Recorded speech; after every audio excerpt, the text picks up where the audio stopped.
الحمدللہ رب العالمین والصلاة والسلام علی محمد الامین اعوذ باللہ من الشیطان الرجیم بسم اللہ الرحمن الرحیم۔ خواتین و حضرات، ہم سورہ نحل کی آیت 14 سے درس کی ابتدا کر رہے ہیں۔ سورہ میں وہی مضمون چل رہا ہے جس میں اللہ تعالیٰ نے انفس و آفاق کے دلائل پیش فرمائے ہیں۔ اس میں زمین کی چیزوں کا ذکر ہوا، آسمان کا ذکر ہوا۔ اللہ تعالیٰ نے اپنی قدرت، حکمت اور ربوبیت کی جو نشانیاں ہر طرف پھیلا رکھی ہیں ان کی جانب توجہ دلائی۔ اور پچھلی نشست میں ہم نے دیکھا کہ 3 لفظ استعمال کیے، ایک تفکر، دوسرے تعقل اور تیسرے تذکر۔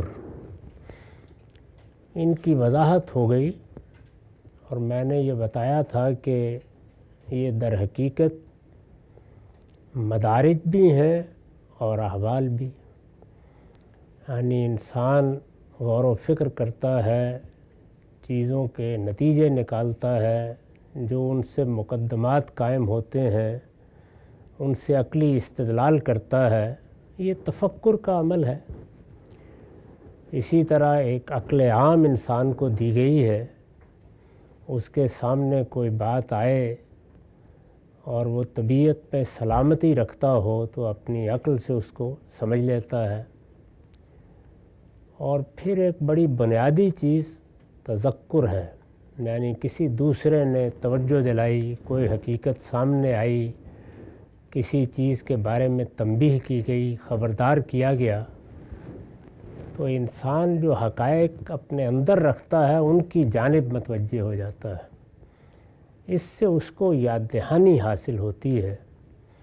قرآن مجید اس کے لیے مختلف تعبیریں استعمال کرتا ہے، یہاں اس کے لیے تذکر کی تعبیر استعمال فرمائی ہے۔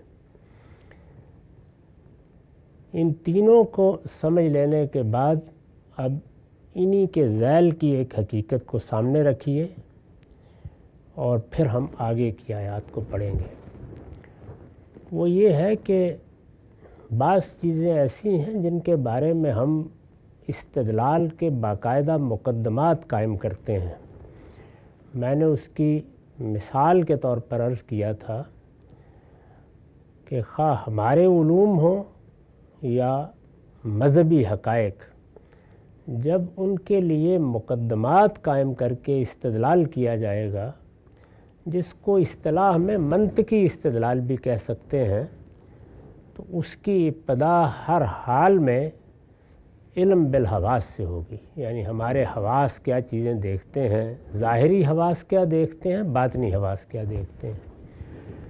اس سے جو چیزیں ہمارے علم میں آتی ہیں یا جن چیزوں کا فہم ہم حاصل کرتے ہیں، یا سادہ لفظوں میں کہیے تو جن چیزوں کا ادراک ہوتا ہے، وہی اصل میں بنائے استدلال بنتی ہیں۔ انہی کے نتائج ہم سامنے رکھتے ہیں اور پھر ایک ایک کر کے مرحلہ بمرحلہ ان کو سمجھتے چلے جاتے ہیں۔ ہماری سائنس، ہمارا فلسفہ، ہماری حکمت، جتنے علوم بھی ہیں، اب تو ان کی 10 اقسام وجود میں آ گئیں، وہ سماجیات ہو، معاشیات ہو، سیاست ہو، اسی طریقے سے اپنے حقائق کو ترتیب دیتے ہیں۔ لیکن بعض چیزیں ایسی ہیں کہ جو اللہ تعالیٰ نے انسان کی فطرت میں ودیت کر دی ہیں، وہ اس سے آگے بڑھ کر علم بالحواس تو نہیں بنتی، تاہم اگر توجہ دلائی جائے، انسان کو اس کے باطن کی طرف کوئی شخص متوجہ کرے تو ایک بیداری پیدا ہوتی ہے اور ایسے لگتا ہے کہ جیسے جو بات کہی جا رہی ہے وہ گویا پہلے ہی سے میرے دل میں تھی۔ فطرت میں جو حقائق ودیت کیے گئے ہیں، جیسے اللہ تعالیٰ کی ربوبیت کا شعور ہے یا اخلاق کی احساس ہے، اگر غور کیجئے تو یہ اسی نوعیت کی چیز ہے، یعنی اس میں تذکر اصلاً کردار ادا کرتا ہے۔ اس کو عقلی مقدمات میں تبدیل نہیں کیا جا سکتا، چنانچہ انبیاء علیہم السلام دونوں طریقے اختیار کرتے ہیں، اور قرآن مجید ان دونوں ہی کا غیر معمولی نمونہ ہے، یعنی علم و عقل کی روشنی میں مقدمات قائم کر کے استدلال کرنا۔ وہ انفسی بھی ہوتا ہے، آفاقی بھی ہوتا ہے، یعنی انسان کے اندر جو حقائق ہیں ان سے بھی استدلال کیا جاتا ہے، اور جو کچھ ہمیں باہر نظر آتا ہے اس سے بھی استدلال کیا جاتا ہے۔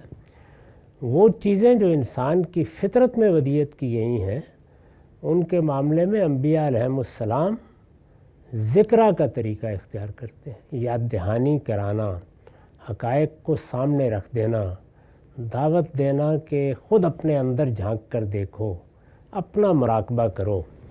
اس کا نتیجہ یہ نکلتا ہے کہ انسان کے اندر ایک قبولیت پیدا ہوتی ہے کہ جو کچھ کہا جا رہا ہے وہ علم و عقل کی روشنی میں بھی اپنی جگہ ایک مانی ہوئی بات ہے، لیکن میری فطرت بھی اسی کی شہادت دیتی ہے۔ تو تذکر کو اس پہلو سے بھی سمجھ لینا چاہیے۔ یہ چونکہ بڑی اہم تعبیریں ہیں اس لیے ان پر ہم نے گفتگو کی۔ سلسلہ وہی ہے، یعنی انفس و آفاق کے حقائق بیان کیے جا رہے ہیں اور ان پر غور و فکر کے لیے توجہ دلائی جا رہی ہے تاکہ انسان اللہ تعالیٰ کو پہچانے، اس کی معرفت حاصل کرے، اس کی قدرت، اس کی حکمت، اس کی ربوبیت اور اس کی رحمت کے آثار دیکھ کر اس کی صفات کا شعور پیدا کرے۔ یہی سلسلہ ہے۔ فرمایا وَهُوَ الَّذِي سَخَّرَ الْبَحْرَ، وہی ہے جس نے سمندر کو تمہارے کام میں لگا رکھا ہے۔ یعنی زمین آسمان کی نشانیوں کی طرف توجہ دلانے کے بعد اب ایک بڑی نشانی کی طرف انسان کی توجہ مبذول کرائی۔ وہی ہے جس نے سمندر کو تمہارے کام میں لگا رکھا ہے، پھر اس میں جو ربوبیت کا اہتمام ہے اس کو موضوع بنا لیا۔ هُوَ الَّذِي سَخَّرَ الْبَحْرَ لِتَأْكُلُوا مِنْهُ لَحْمًا طَرِيًّا وَتَسْتَخْرِجُوا مِنْهُ حِلْيَةً تَلْبَسُونَهَا، وہی ہے جس نے سمندر کو تمہارے کام میں لگا رکھا ہے اس لیے کہ تم اس سے مچھلیوں کا تازہ گوشت کھاؤ۔ انسان کی جو ضرورتیں ہیں وہ پوری ہوتی ہیں تو گویا ربوبیت کا اہتمام ہوا، ان کے باہمی تعلقات کو سمجھایا جاتا ہے تو گویا حکمت کی طرف توجہ دلائی، ان کو انسان کے لیے تسخیر کرنے کا ذکر ہوتا ہے تو گویا خدا کی قدرت کا بیان ہوا، اور اس میں جو افراط ہے، جو افزونی ہے، جو انسان کے طبعی خصائص کا لحاظ رکھا گیا ہے، جو تنوع اور جو جدت پیدا کی گئی ہے، جو بو کلمونی اور گونا گونی ہے، نو بنو چیزیں، رنگ رنگ کی چیزیں، تو یہ سب بتا کے کہا جاتا ہے کہ تمہارے پروردگار کی رحمت دیکھو کتنی عام ہے تمہارے لیے، اس کی شفقت کیسی غیر معمولی ہے، اور وہ کس طرح سے تمہارا احاطہ کیے ہوئے ہے۔ وہی ہے جس نے سمندر کو تمہارے کام میں لگا رکھا ہے اس لیے کہ تم اس سے مچھلیوں کا تازہ گوشت کھاؤ اور اس سے زیور کی وہ چیزیں نکالو جنہیں تم پہنا کرتے ہو۔ بہت سی چیزیں جیسے موتی ہیں، گھونگے ہیں، وہ بھی سمندر سے نکلتے ہیں۔ تو ایک طرف ضرورت کی طرف توجہ دلائی، پھر ضرورت جس تنوع کے ساتھ پوری ہوتی ہے اس کا ذکر کیا، اور دوسری جانب انسان کے اندر جو زینتوں کو حاصل کرنے کی طلب رکھی گئی ہے اس کو اس پروردگار نے کس طرح زمین سے بھی پورا کیا ہے، آسمان سے بھی پورا کیا ہے اور سمندر سے بھی پورا کیا ہے۔ وَتَرَى الْفُلْكَ مَوَاخِرَ فِيهِ وَلِتَبْتَغُوا مِنْ فَضْلِهِ وَلَعَلَّكُمْ تَشْكُرُونَ، اور تم کشتیوں کو دیکھتے ہو کہ اسی سمندر میں اس کا سینہ چیرتی ہوئی چلی جا رہی ہیں۔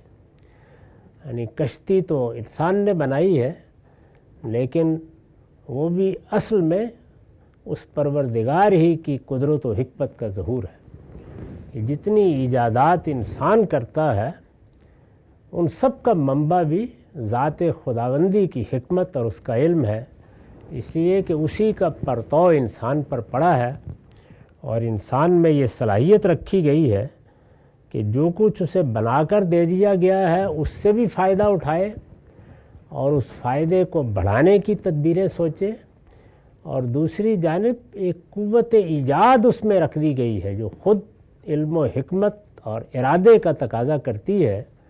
انسان کو یہ بہت وافر مقدار میں ملا ہے، چنانچہ اس سے جو چیزیں پیدا ہوتی ہیں اللہ تعالیٰ کہتے ہیں کہ وہ بھی میری نشانی ہے، وہ بھی میری قدرت کا ظہور ہے، وہ بھی میری حکمت کا ظہور ہے، وہ بھی میرے علم کا ظہور ہے، اس لیے کہ تم میری تخلیق ہو، تو میں نے تمہارے اندر یہ صلاحیت رکھ دی ہے۔ اور تم کشتیوں کو دیکھتے ہو کہ اسی سمندر میں اس کا سینہ چیرتی ہوئی چلی جا رہی ہیں، اس لیے کہ تم ان میں سفر کرو، اور اس لیے کہ اپنے پروردگار کا فضل تلاش کرو، اور اس لیے کہ اس کا شکر کرو۔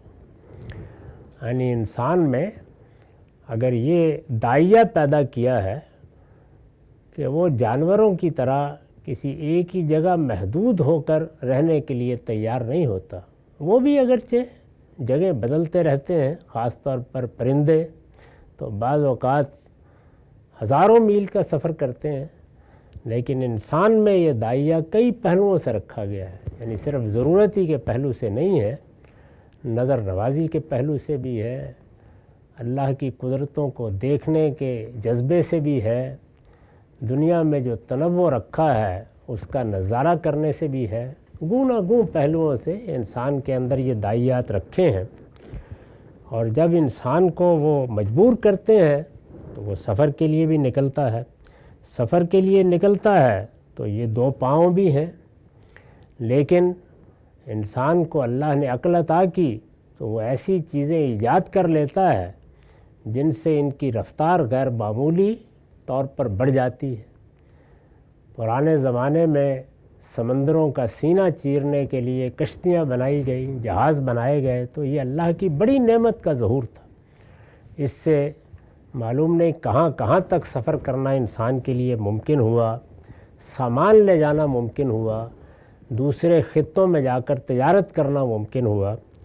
اسی طرح کی صورتحال اب ہوائی سفر نے اس سے بھی غیر معمولی طریقے پر پیدا کر دی ہے، اور ایک لحاظ سے زمین کی تنابیں کھینچتی ہیں کہ جہاں پہنچنے کے لیے برسوں سفر کرنا پڑتا وہاں انسان چند گھنٹوں میں پہنچ جاتا ہے۔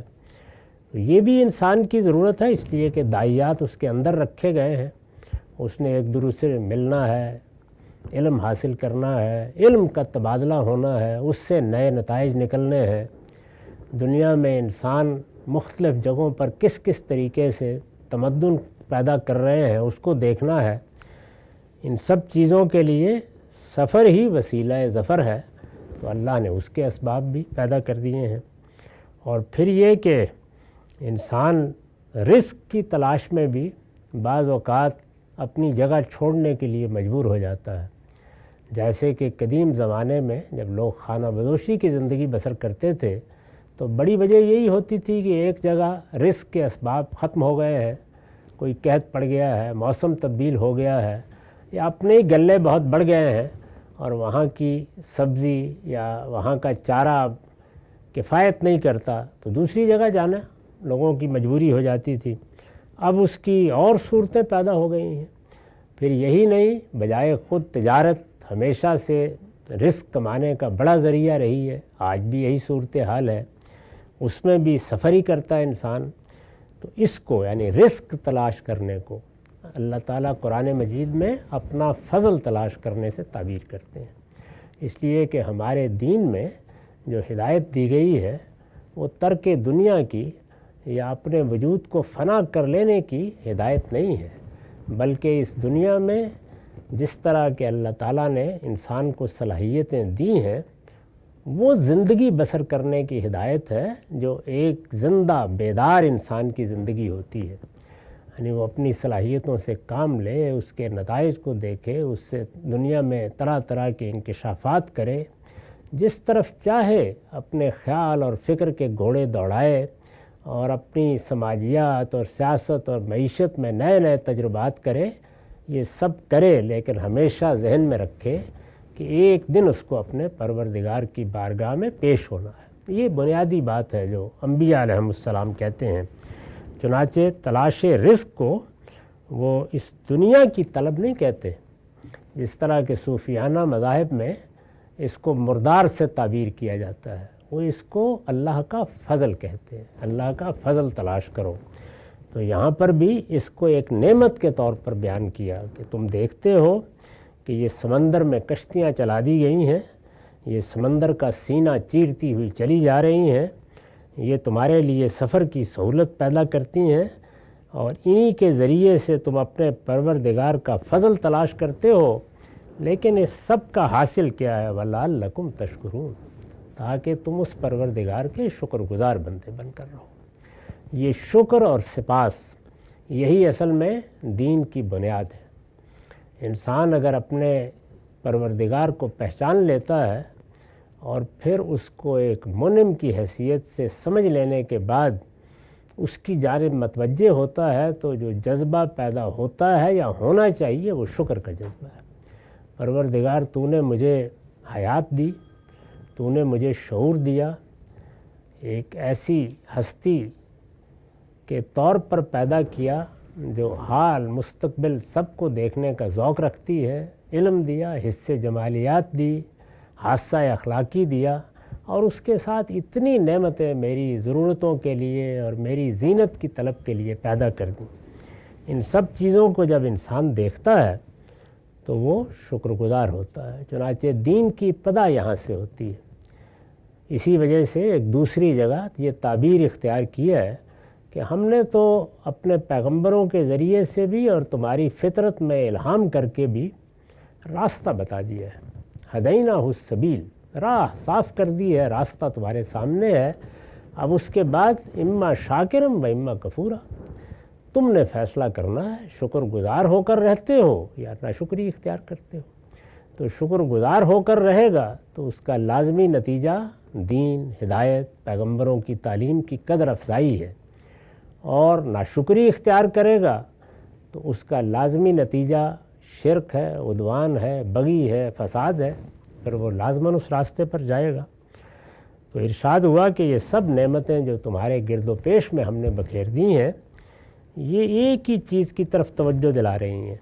اندازہ کیجئے کہ پیچھے جو تینوں لفظ استعمال ہوئے تھے وہ سفر کی علامت تھے، یعنی اگر تم اللہ کی آیتوں پر غور کرو گے، فکر کرو گے، ان کو سمجھنے کی کوشش کرو گے، عقل سے کام لو گے، تذکر حاصل کرو گے، تو حقائق واضح ہوں گے، اور جب حقائق واضح ہوں گے تو پھر ہونا کیا چاہیے؟ وہ یہ ہے کہ تمہارے اندر شکر گزاری کا جذبہ پیدا ہونا چاہیے۔ اس کو مثبت زاویے سے دیکھو۔ یہی در حقیقت وہ جگہ ہے جہاں سے اس دنیا میں جب کبھی بھی آپ اس کا مطالعہ کریں گے اس کی تاریخ کی روشنی میں، تو واضح ہو جائے کہ یہ الحاد پیدا ہوتا ہے۔ یعنی اس کی بنا اصلاً ذات باری سے نہیں ہے، اس کی بنا اصلاً عالم سے۔ جب وہ دنیا کو دیکھتا ہے تو اس میں تکلیفیں بھی نظر آتی ہیں، مصیبتیں بھی نظر آتی ہیں، جگہ جگہ کمزوروں پر ظلم کا بھی مشاہدہ ہوتا ہے، ستم گری کے بھی مناظر سامنے آتے ہیں۔ تو عالم ہے، اس میں زلزلے بھی ہیں، قحط بھی ہیں، اور بجلیاں بھی ہیں۔ وہ جو ہمارے شاعر نے کہا ہے نا کہ کیسی کیسی دختران مادر ایام ہے، تو یہ چیز ہے جو انسان کو اضطراب میں مبتلا کرتی ہے، اور پھر وہ جب انہی چیزوں کو دیکھتا چلا جاتا ہے تو آہستہ آہستہ جو اس دنیا کا مثبت پہلو ہے وہ نگاہوں سے اوجھل ہونا شروع ہو جاتا ہے۔ ساری توجہات کا مرکز وہی چیزیں بن جاتی ہیں۔ وہ کیوں ہے؟ اللہ تعالیٰ نے اس کا جواب دیا ہے، لیکن اس دنیا میں کیا وہی ہے، یا اس دنیا پر کیا انہی کا غلبہ ہے؟ غور کر کے دیکھیے تو اللہ کی رحمتوں کا، اس کی عنایتوں کا، اس کی شفقتوں کا، اس کے دیے ہوئے سکون کا، اس کی طرف سے نازل ہونے والی سکینت کا غلبہ ہے۔ اس کو انسان فراموش کر دیتا ہے، اور جو کچھ ملا ہے اسے پس پشت ڈال دیتا ہے، اور ان اعلام کے سحر میں مبتلا ہو جاتا ہے۔ تو اس وجہ سے ناشکری کرتا ہے۔ چنانچہ فرمایا کہ یہ سب اگر غور کرو گے تو پھر لعلکم تشکرون، اگر تم سلامتی طبع کے ساتھ غور کرو گے تو اس سے شکر گزاری پیدا ہوگی۔ وہی مضمون مزید آگے بڑھا، وَأَلْقَىٰ فِي الْأَرْضِ رَوَاسِيَ أَن تَمِيدَ بِكُمْ، اسی نے زمین میں پہاڑ ڈال دیے ہیں۔ وَأَلْقَىٰ فِي الْأَرْضِ رَوَاسِيَ أَن تَمِيدَ بِكُمْ، اس لیے کہ وہ تم کو لے کر جھکنا پڑے۔ وَأَنْهَارًا وَسُبُلًا لَعَلَّكُمْ تَهْتَدُونَ، اور اس میں نہریں جاری کر دی ہیں اور راستے نکال دیے ہیں اس لیے کہ راہ پاؤ۔ وَعَلَامَاتٍ وَبِالنَّجْمِ هُمْ يَهْتَدُونَ، اور ان کے علاوہ دوسری علامتیں بھی ٹھہرائی ہیں اور لوگ آسمان کے تاروں سے بھی راستہ پاتے ہیں۔ تو اس طرح گویا پھر توجہ کو کچھ دوسری چیزوں کی طرف مبذول کیا ہے۔ اس میں پہاڑوں کا ذکر کیا، نہروں کا ذکر کیا، راستوں کا ذکر کیا۔ یہ صاف معلوم ہوتا ہے کہ یہاں ربوبیت کے پہلو کو نمایاں کیا ہے، یعنی اس میں جن آیات کی طرف توجہ دلائی جا رہی ہے ان میں قدرت کے بھی بہت سے پہلو ہیں، حکمت کے بھی، رحمت کے بھی اور ربوبیت کے بھی، یعنی اللہ پال رہا ہے، پرورش کر رہا ہے، پرداخت کر رہا ہے۔ تو ان سب چیزوں کی طرف توجہ دلائی جاتی ہے، اور اس کے ساتھ پھر جو رہنمائی کا سامان کیا گیا ہے، یہ جو علامتیں ٹھہرائی گئی ہیں، یہ حقیقت ہے کہ اگر کبھی انسان کو ایسی جگہوں پر سفر کرنے کا موقع ملا ہو جہاں لک و دک صحرا ہی حد نظر تک ہوتا ہے، کوئی علامت نہیں ہوتی، تو معلوم ہوتا ہے کہ وہ 10 قدم بھی نہیں چل سکتا، بہت مشکل ہو جاتا ہے۔ یہ اللہ نے بڑا کرم فرمایا ہے، نشیب فراز پیدا کر دیے ہیں، اس کو یہاں علامات سے تعبیر کیا ہے۔ اس میں کچھ عربیت کی چیزیں ہیں، ان کی طرف میں نے اشارہ کیا ہے اپنی اس کتاب میں۔ تو اس میں نہریں جاری کر دی ہیں اور راستے نکال دیے ہیں۔ اس پر لکھا ہے کہ اصل میں انہارم و سبلا کے الفاظ آئے ہیں، ان کے لیے موضوع افعال عربیت کے اسلوب پر حذف کر دیے گئے ہیں۔ قرآن مجید کی زبان کے بعض خاص اسالیب ہیں، تو یہاں جو لوگ طالب علموں کے طور پر قرآن مجید کا مطالعہ کرتے ہیں ان کے سامنے یہ چیز رہنی چاہیے کہ انہارم و سبلا میں ان کے لیے جو موضوع الفاظ ہو سکتے تھے، جو فعل کی حیثیت سے آنے چاہیے تھے، وہ omit کر دیے ہیں، حذف کر دیے ہیں، اس لیے کہ وہ آپ سے آپ واضح ہیں۔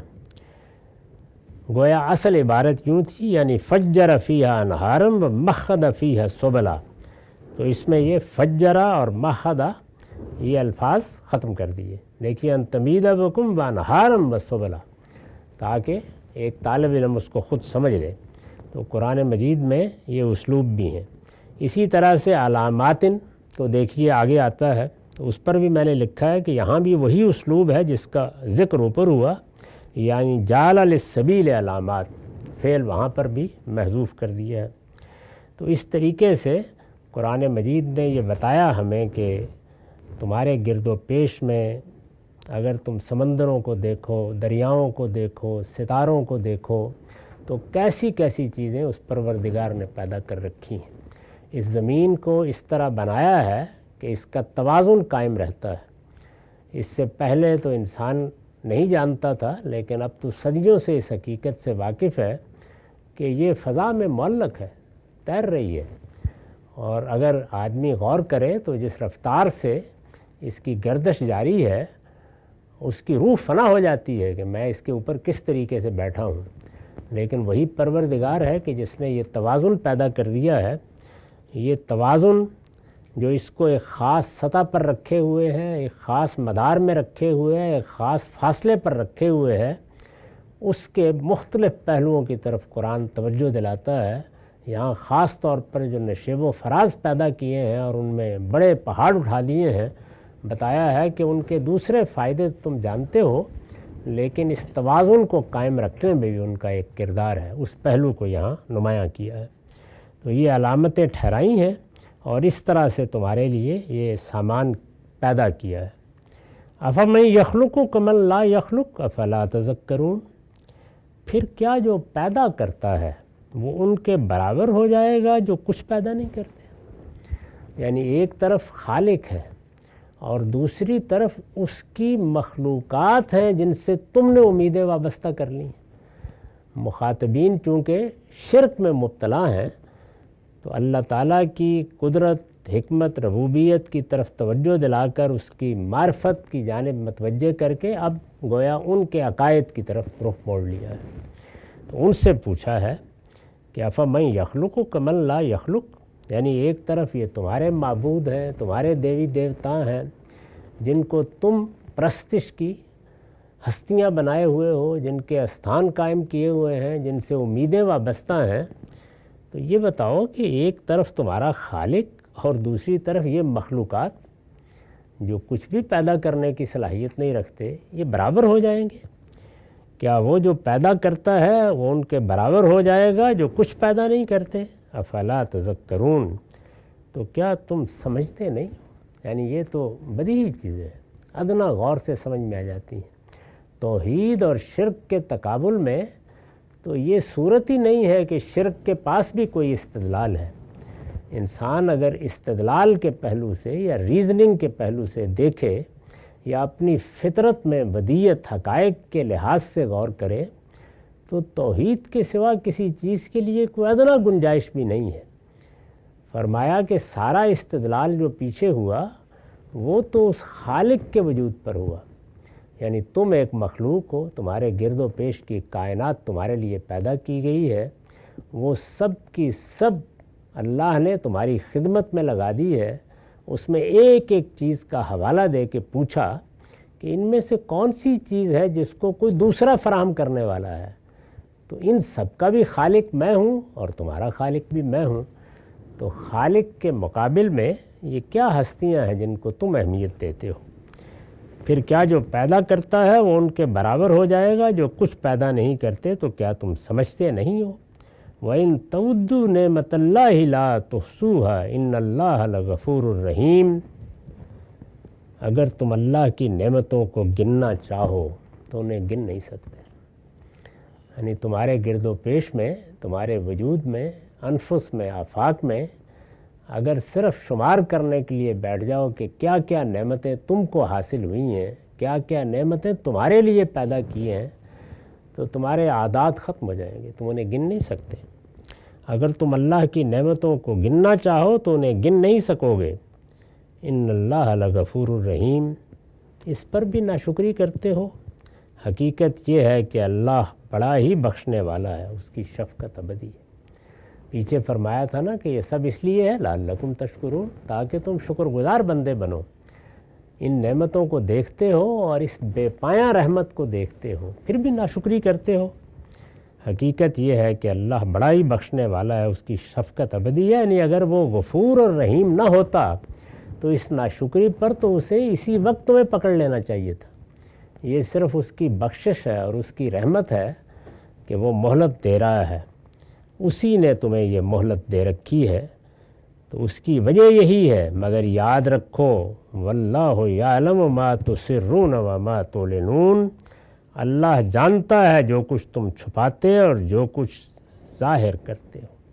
یعنی مہلت دی ہے اس نے ایک خاص وقت تک کے لیے، لیکن کیا اس مہلت کے زمانے میں تم ناشکری کرو گے، تم فساد پیدا کرو گے، تم گریز اور فرار کے راستے ڈھونڈو گے، تم دنیا میں شر کے علمبردار بن کر کھڑے ہو جاؤ گے، تو یہ خیال کرتے ہو کہ اس کو نظر نہیں آئے گا؟ وہ ایک ایک چیز سے واقف ہے، جو کچھ تم چھپاتے اور جو کچھ ظاہر کرتے ہو سب کو جانتا ہے۔ پھر فرمایا کہ والذین یدعون من دون اللہ لا یخلقون شیئا وہم یخلقون، جنہیں یہ اللہ کے سوا پکارتے ہیں وہ کچھ پیدا نہیں کرتے بلکہ خود پیدا کیے ہوئے ہیں۔ اوپر کے پیرے کی تمہید یہاں سے اٹھی تھی کہ وہ جو پیدا کرتا ہے اور وہ جو کچھ پیدا نہیں کرتے کیا برابر ہو جائیں گے؟ استدلال کو آگے بڑھا کے یہ بتایا کہ جن کو تم معبود بنائے بیٹھے ہو ذرا ان کی حقیقت پہ غور کرو۔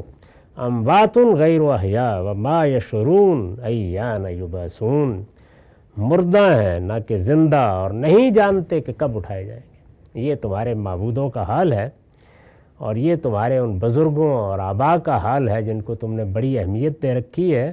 وہ بیچارے مرے پڑے ہیں اور تم ان کو پوج رہے ہو، ان کی پرستش کر رہے ہو۔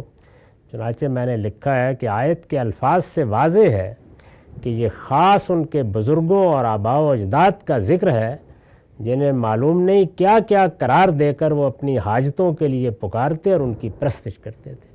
اور یہ بتا دیا کہ میری یہ مخلوقات یہ محض محتاج ہیں، ان کی کوئی حیثیت نہیں ہے، یہ تو دنیا میں ہوتے ہیں تو معمولی چیزوں کے لیے دست دعا بلند کرتے ہیں اور میری ہی محتاج رہتے ہیں، اور مرتے ہیں تو بالکل خاک ہو کے پڑے ہوتے ہیں، ان کی ہڈیاں بھی تلاش کرو تو نہیں ملیں گی۔ یہ میں ہوں کہ جو پھر ان کو زندگی دوں گا اور ان کو اٹھاؤں گا، تو میں ہی جلاتا ہوں اور میں ہی مارتا ہوں۔ ان حقائق پہ غور کرو، کس طرح ان کو میرے شریک بناتے ہو۔ ہمارا وقت ختم ہو گیا۔ اقول و قولی ھذا واستغفر اللہ لی ولکم ولسائر المسلمین۔